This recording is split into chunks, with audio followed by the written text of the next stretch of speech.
ভালো তো তোমাকেই বাসবো, পাওয়া না পাওয়া ভাগ্যের ব্যাপার। এই কথার মানে হলো, যখন তুমি একটা মানুষকে অনেক করে চাইবে, তারপরে যখন না পাইবে, তখন হলে তুমি ভাগ্যের উপরে ছাইড়া দিবে। মানে তখন মানুষটা স্থির হয়ে যায়, স্তব্ধ হয়ে যায়, যে আল্লাহ যা করে খুশি তাই হইবে।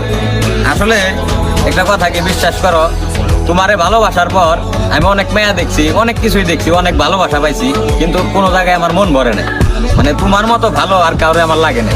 এটা তুমি ভালোবাসা হিসাবে নিবে না কোন হিসাবে নিবে, এটা তোমার ব্যক্তিগত ব্যাপার। কিন্তু মানে এই যে দীর্ঘ যে একটা গ্যাপ তৈরি হয়ে গেছে, মানে দীর্ঘদিন ধরে তোমার দেখি না বা তোমার সাথে কথাবার্তা হয় না, তারপরে তোমার প্রতি মনে করো অন্যরকম একটা মায়া আমার মনের ভিতরে মনে করো রয়েই গেছে। এটাই মনে করো আমি মনে করি আমার তরফ থেকে ভালোবাসা। জানি তুমি অনেক ভালো আছো, কারণ কেউ কারো মনে করো সাইডা যখন যায় তো ভালো থাকে, দেখে যায়। আমার কাছে যেটা ছিল না ওইটা অন্য কারো কাছে পাইছো, দেখে তুমি আমার সাইডে চলে গেছো। কিন্তু একটা কথা কি, আমি যতটুকু মনে করি